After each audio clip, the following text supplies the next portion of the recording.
Hello student, आज हम लोग पढ़ेंगे क्लास 11th में चैप्टर 4 पढ़ने चल रहे हैं। आज इसकी शुरुआत करते हैं क्योंकि चैप्टर 3 हम कंप्लीट कर चुके हैं। उसके जो भी क्वेश्चंस हैं वो अगर आपको नहीं समझ में आते तो आप कमेंट बॉक्स में या फिर कहीं भी व्हाट्सएप नंबर पे हमारे क्वेश्चन सेंड कर सकते हैं। हम जो भी क्वेश्चन होगा उसका आंसर आपको प्रोवाइड कराएंगे। यहाँ पे आज हम एक नया चैप्टर शुरू करने जा रहे हैं जिस चैप्टर का नाम है किंगडम एनिमिलिया। उस चैप्टर का नाम क्या है? Kingdom Animalia. किंगडम एनिमिलिया का ही मतलब क्या है? एनिमिलिया का मतलब एनिमल के बारे में बात होगी। एनिमिलिया का मतलब क्या हुआ कि किसी भी एनिमल के बारे में इस किंगडम में, इस जगत में उसकी बात होगी। इससे पहले हम चैप्टर पढ़ चुके हैं, पहला अपना द लिविंग वर्ल्ड, उसके बाद फिर चैप्टर पढ़ चुके हैं बायोलॉजिकल क्लासिफिकेशन, और तीसरा चैप्टर किंगडम प्लांटी पढ़ चुके हैं। ओके, तो यहाँ पे चैप्टर 4 में हमें पढ़ना क्या क्या है? हमें केवल पढ़ना है कि जो भी एनिमल हैं उनके कैरेक्टर्स को पढ़ना, यानी उनमें क्या लक्षण दिखाई देते हैं, कौन कौन से लक्षण उनमें होते हैं, उसके साथ उसका पूरा क्लासिफिकेशन पढ़ना, यानी उसका पूरा वर्गीकरण भी साथ में पढ़ना। तो इसके आधार पर सबसे पहले हम ये जानें कि भाई अगर वो एनिमल होगा तो उसके अंदर क्या क्या खासियत होगी। अगर वो एनिमल किंगडम से बिलोंग करता है तो उसमें सबसे पहली खासियत ये होगी कि वो मल्टी सेलुलर होगा। सबसे पहली खासियत क्या होगी? वो मल्टी सेलुलर होगा। मल्टी सेलुलर का मतलब बहुकोशिकीय होगा।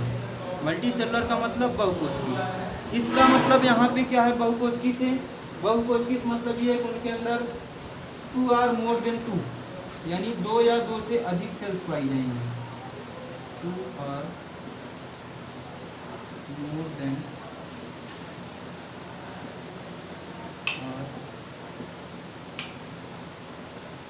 यानी उनमें 2 या 2 से अधिक सेल्स प्रेजेंट होंगी, इसलिए वो क्या होगा? सबसे पहली चीज़, इसलिए वो मल्टी सेलुलर होगा। अगली चीज़ इसमें क्या होगी कि इनका जो सेल वॉल होगा, इनमें सेल वॉल नहीं पाई जाएगी। सबसे बड़ी खासियत क्या होगी प्लांट और एनिमल के बीच में कि इनमें सेल वॉल, एनिमल में सेल वॉल नहीं पाई जाएगी, लेकिन प्लांट्स में सेल वॉल पाई जाएगी। सेल वॉल क्या है? जो सेल के सबसे आउटर मोस्ट लेयर को ही हम क्या कहते हैं? सेल वॉल कहते हैं, ठीक, जिसको हम कोशिका भित्ति के नाम से हिंदी में जानते हैं। उसके साथ प्लांट्स हमारे क्या करते थे, हम पिछले चैप्टर में हमें पढ़ चुके हैं। जो प्लांट होते हैं वो क्या करते हैं? वो अपना भोजन स्वयं बनाते हैं प्रकाश संश्लेषण की प्रक्रिया से। लेकिन यहाँ पे क्या है? इनके अंदर कोई भी पिगमेंट ऐसा नहीं पाया जाता जिनके जरिए अपना भोजन स्वयं बनाएं, बल्कि ये किसी न किसी अन्य जीव के ऊपर आश्रित होते हैं, यानी किसी अन्य जीव के ऊपर डिपेंड होते हैं, निर्भर होते हैं। तो ये सब थे इनके जो जनरल कैरेक्टर्स हैं, जो कि हमें जब हम अपना क्लासिफिकेशन पढ़ रहे थे, उस समय जब हमको क्लासिफिकेशन पढ़ रहे थे तो उसमें ये सारे जनरल कैरेक्टर थे इसके, यानी सामान्य लक्षण थे जो कि हम आसानी से उस कैरेक्टर के जरिए, उस क्लासिफिकेशन के जरिए जान सकते हैं। अब हम आगे इसमें बताएंगे आपको कि कैसे हम जानेंगे कि उनका सेल कैसा होता है, उसके साथ उनके बॉडी ऑर्गेनाइजेशन कैसी होती है, इन सब के बारे में भी जानेंगे।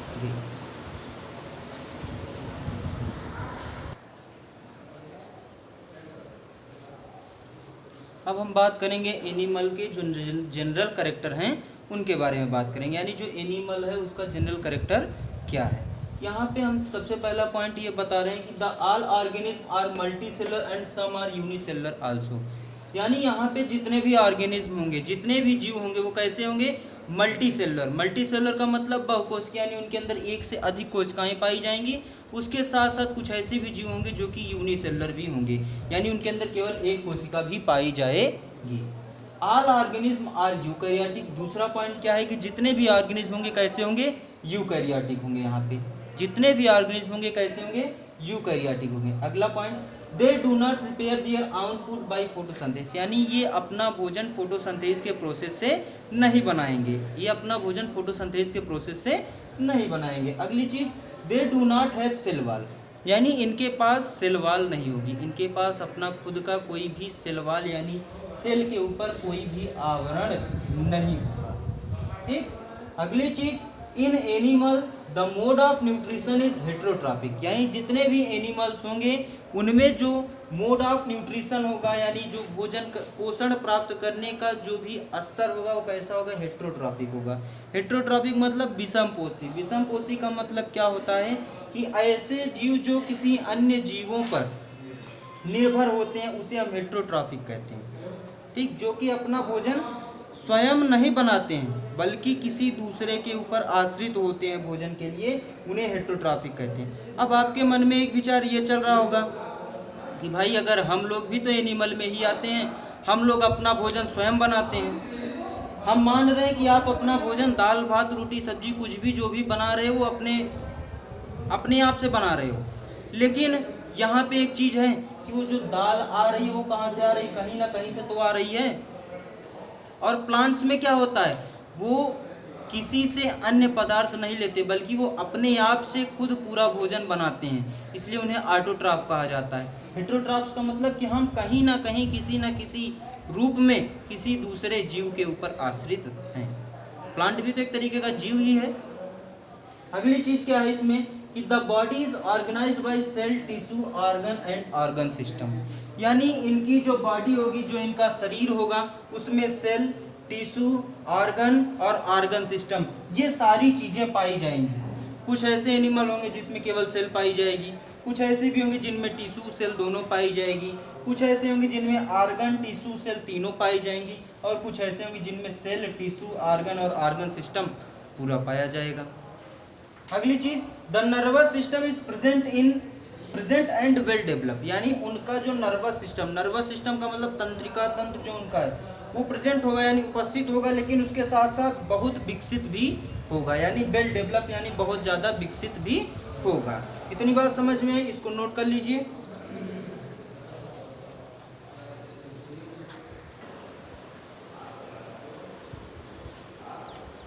हम यहाँ बात करेंगे एनिमल के क्लासिफिकेशन के बारे में, यानी उनका जो क्लासिफिकेशन हुआ वो कैसे हुआ है, किस आधार पे उनका क्लासिफिकेशन हुआ है। तो बेसिस ऑफ क्लासिफिकेशन, यानी यहाँ पे जो हेडिंग पड़ी हुई है, ये हेडिंग क्या है कि क्लासिफिकेशन का बेसिस क्या था, क्लासिफिकेशन करने का जो भी आधार था वो कौन सा आधार था, किस आधार पे इस पूरे जीव जगत में जो भी एनिमल्स थे उनको कैसे हम डिवाइड करेंगे, कैसे उनका वर्गीकरण करेंगे। क्लासिफिकेशन कितनी वर्गीकरण होती है।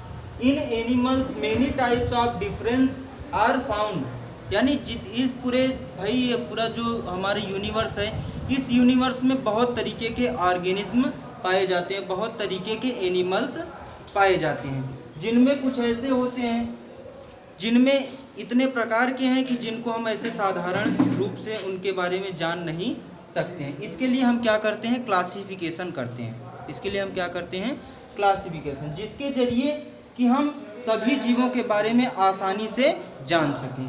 जिसमें जो भी क्लासिफिकेशन हुआ उसका आधार क्या था, सबसे पहला कि अरेंजमेंट ऑफ सेल, यानी जो सेल है उसका अरेंजमेंट कैसे है, सेल कैसे स्थापित है उस जीव के शरीर में। उसके बाद बॉडी सिमेट्री, यानी उनका जो शरीर है वो क्या खंडों में बंट सकता है। अगली चीज नेचर ऑफ कोइलम, यानी कोइलम की प्रकृति कैसी है। फिर उसके बाद पैटर्न ऑफ डाइजेशन, यानी जो डाइजेशन हो रहा है, जो उनके अंदर पाचन हो रहा है उसका पैटर्न क्या है, उसका तरीका क्या है, किस तरीके से उसमें डाइजेशन हो रहा है। सर्कुलेशन कैसे हो रहा है, यानी परिसंचरण कैसे हो रहा है। डाइजेशन मतलब पाचन कैसे हो रहा है, सर्कुलेशन मतलब परिसंचरण कैसे हो रहा है, और रिप्रोडक्शन मतलब उनमें प्रजनन कैसे हो रहा है, इसका pattern. All these are discuss in below, यानी हम नीचे इन सब के बारे में डिस्कस करेंगे, जिसमें पहली हेडिंग हमारी रहेगी लेवल ऑफ ऑर्गेनाइजेशन, यानी जो सेल की जो बॉडी है उसमें कैसे सेल या फिर टिश्यू या फिर ऑर्गन या फिर ऑर्गन सिस्टम में कैसे ऑर्गेनाइज है, इसके बारे में बात करेंगे सबसे पहले। उसके बाद फिर सिमेट्री के बारे में बात करेंगे, यानी उनकी शरीर क्या पूरा दो बराबर भागों में बढ़ जा रही है या फिर कैसे उनकी शरीर डिवाइड हो रही है, इसके बारे में बात करेंगे। अगली चीज डिप्लोप्लास्टिक एंड ट्रिप्लोप्लास्टिक ऑर्गेनाइजेशन, यानी उनका जो सेल वाल है, जो उनका सेल है वो कैसे है, डिप्लोप्लास्टिक है ट्रिप्लोप्लास्टिक है, इसके बारे में भी बात करेंगे। उसके बाद सेगमेंटेशन, उनके शरीर में सेगमेंटेशन पाई जा रही कि नहीं पाई है, इसके बारे में बात करेंगे। और एकदम लास्ट में हम बात करेंगे नोटोकार्ड के बारे में, यानी उनके अंदर नोटोकार्ड को हम कहते हैं बैकबोन भी कह सकते हो, स्पाइनल कार्ड भी कह सकते हो। तो उनके अंदर नोटोकार्ड प्रेजेंट है कि एब्सेंट है कि कैसी है, अल्प विकसित है या पूर्ण विकसित है, इन सब के बारे में बात करेंगे। इसको नोट कर लीजिए।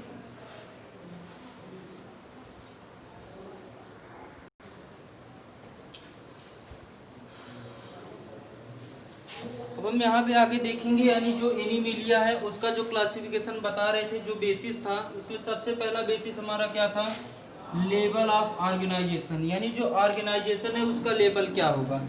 इन this kingdom the members are multicellular, यानी इस किंगडम में ज़्यादातर जितने भी सदस्य होते हैं कैसे होते हैं, मल्टी सेलुलर होते हैं। But all of them do not exhibit the same pattern of organisation of cell, लेकिन सभी क्या करते हैं, एक तरीके की संरचना, एक तरीके का स्ट्रक्चर सेल का नहीं दर्शाते हैं। एक तरीके का स्ट्रक्चर, एक तरीके का जो लय है वो नहीं दर्शाते हैं इस जगत के जितने भी सदस्य होते हैं, यानी सब में एक तरीके की कोशिकाएं नहीं पाई जाती, यानी उनके जो कोशिकाओं का जो संगठन होता है वो एक तरीके का नहीं पाया जाता है। उनमें भी क्या होता है, बहुत सारे अंतर होते हैं। एग्जाम्पल के रूप में जैसे देखा जाए, और ये हमारा क्या होता है, सबसे पहला ऑर्गेनाइजेशन होता है। In sponges the cell is loose, यानी जो स्पॉन्ज होती हैं, जो स्पॉन्जेस, जो ऑर्गेनिज्म स्पॉन्ज होते हैं वो कैसे होते हैं, वो एकदम उनकी जो कोशिकाएं होती है एकदम लूज होती हैं। लूज का मतलब पंची होती हैं। जैसे आप देखते हो कभी किसी सीट उट में देखें साइकिल वाइकल के या फिर मोटरसाइकिल के, तो उसमें एक सोख्ता भरा हुआ होता है, देखा है, वही सोख्ता जैसे स्पॉन्ज होते हैं, सोख्ता के जैसे ही स्पॉन्ज होते हैं, जिनकी जो सेल होती है बहुत ही कोमल होती है। And it is called as a cellular organization, उस तरीके की जो भी ऑर्गेनाइजेशन, जो भी संगठन होता है उसे हम क्या कहते हैं, कोशिकीय संगठन कहते हैं। यानी जो इनका शरीर का जो संगठन होता है वो कैसे होता है, सभी ऑर्गेनिज्म अलग अलग तरीके के होते हैं। चाहे जो भी ऑर्गेनिज्म होगा सब में, सब जितने भी सदस्य होंगे वो सब अलग अलग होंगे, उनमें काफ़ी ज़्यादा अंतर पाया जाएगा। जैसे इसमें सेलुलर ऑर्गेनाइजेशन पाया जा रहा है, तो अगले में क्या पाया जाएगा, in coelenterates the arrangement of cell is complex, यानी इसमें जो सेलों का अरेंजमेंट होगा, जो सेल रखे जाएंगे वो कैसे रखे जाएंगे, थोड़ा और कठिन रूप में रखे जाएंगे। एंड मेक अ टिश्यू, और वो क्या बनाएंगे, टिश्यू बनाएंगे।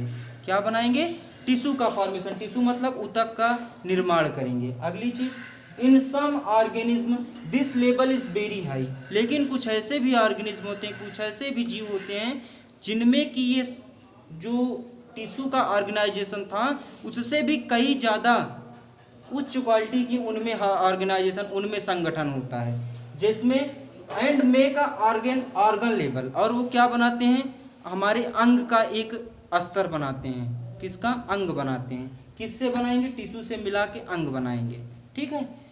जैसे कि एग्जाम्पल के रूप में देखा जाए, एनेलिड्स, जितने भी एनेलिड्स होते हैं उन सब में ऑर्गन का लेवल पाया जाएगा, सब में ऑर्गन्स पाए जाएंगे। किसमें, एनेलिड्स में। मोलस्का में हो गए, यानी ये सब क्या है, समूह है। आगे पढ़ाएंगे जब क्लासिफिकेशन बताएंगे तो वहाँ पे एनेलिड्स क्या है, मोलस्का क्या है, ये सब बताया जाएगा आपको, ओके। अगला point, in some organism have many organ and meet are meet, यानी कुछ ऐसे भी ऑर्गेनिज्म होते हैं, कुछ ऐसे भी जीव होते हैं जो जिनमें कि बहुत सारे ऑर्गन्स आपस में मीट करते हैं, बहुत सारे ऑर्गन्स आपस में मीट करते हैं, मिलते हैं। And make a organ system, और क्या बनाते हैं, ऑर्गन सिस्टम, यानी पूरे अंग तंत्र का निर्माण करते हैं। फॉर एग्जाम्पल, उदाहरण के रूप में देखा जाए, इकाइनोडर्म्स हो गए या फिर कॉर्डेट, जितने भी कॉर्डेट्स होंगे या इकाइनोडर्म्स होंगे उनके अंदर कैसा ऑर्गेनाइजेशन पाया जाएगा, ऑर्गन सिस्टम टाइप ऑर्गेनाइजेशन पाया जाएगा। इसको नोट कर लीजिए, तो आगे बताते हैं।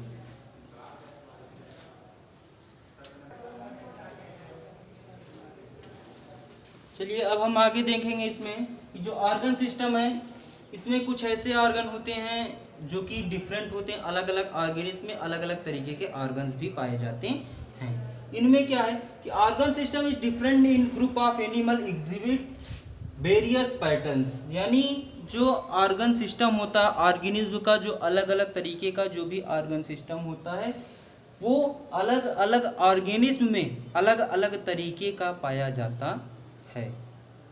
यानी जो ऑर्गन है ऑर्गन सिस्टम में वो भी अलग अलग समूहों के अलग अलग जानवरों में अलग अलग तरीके का पाया जाता है।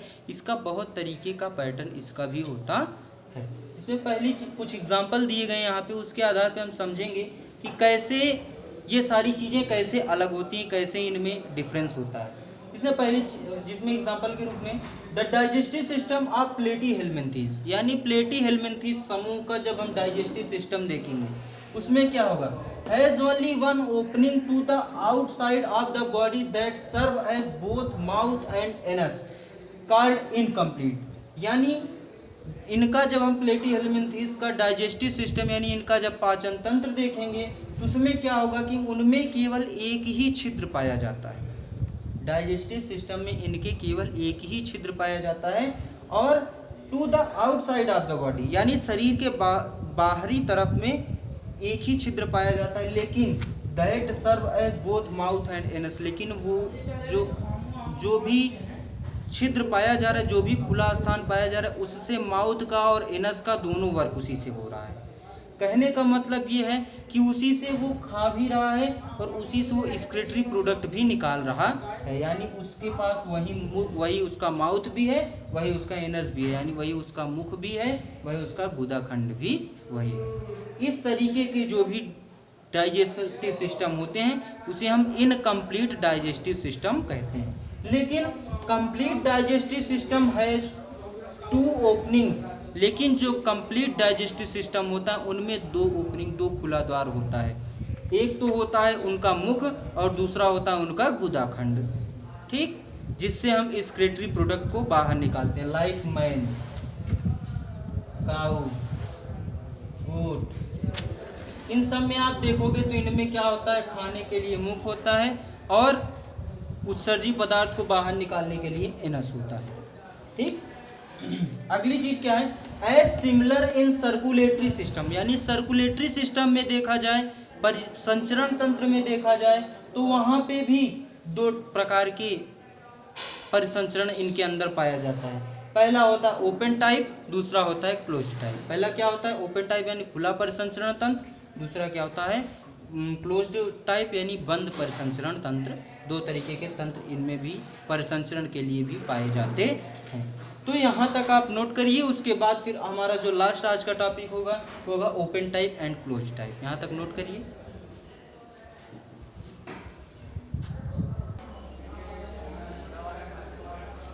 तो हम बात कर रहे थे किसके बारे में, हम बात कर रहे थे सर्कुलेटरी सिस्टम भी 2 टाइप्स के ऑर्गेनिज्म में पाए जाते हैं। इसमें पहला था ओपन टाइप, दूसरा होता है क्लोज टाइप। ओपन टाइप का मतलब क्या है, in which the blood is pumped out of the heart and the cell and tissue are directly bathed in it.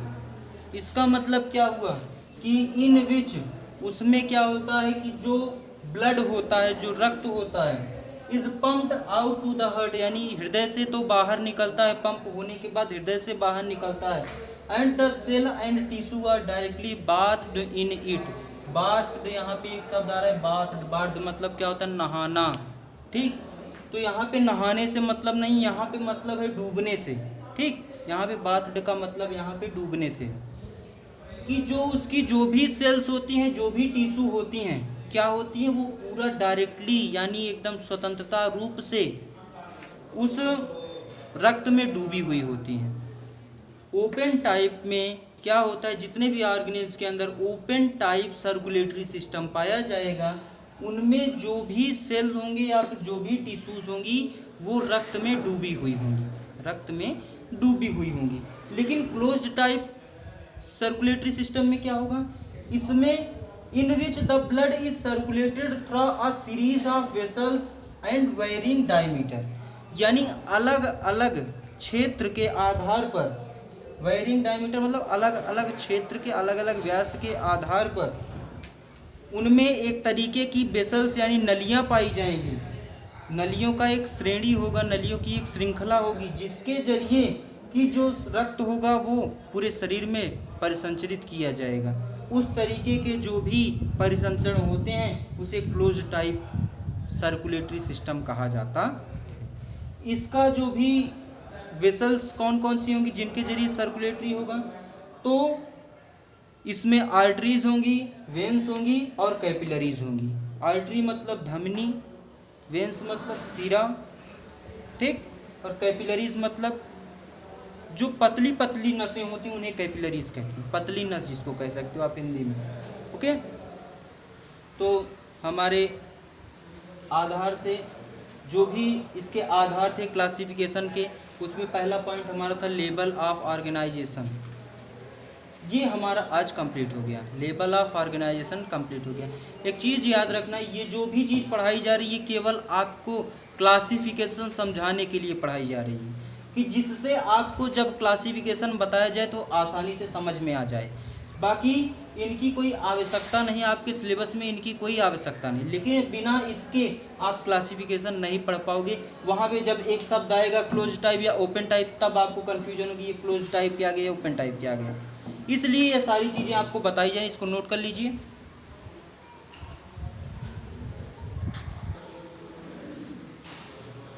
तो आज हम लोगों ने पढ़ा किंगडम एनिमिलिया के क्लासिफिकेशन और जनरल कैरेक्टर के बारे में। इसमें अगर आपको कोई भी दिक्कत आती है या कोई भी चीज़ समझ में ना आए या फिर कोई भी पॉइंट ऐसा हो जो कि लगे कि ये इसका मतलब क्या है, तो आप कमेंट बॉक्स में हमें बता सकते हैं या लिख सकते हैं, राइट कर सकते हैं कि ये चीज़ हमारे समझ नहीं है। उसके साथ साथ आपको हमारे थंबनेल पर हमारा व्हाट्सएप नंबर भी मिल जाएगा, वहाँ पे आप हमें कांटेक्ट भी कर सकते हैं कि अगर कोई भी दिक्कत होती है तो आप ज़रूर बताइएगा, अपने मन में दबा के ना बैठिएगा। बाकी जो भी पिछले वीडियोज़ हैं उनको भी देखते रहिए, सब रिवाइज़ करते रहिए, अच्छे से पढ़ते रहिए। Thank you class.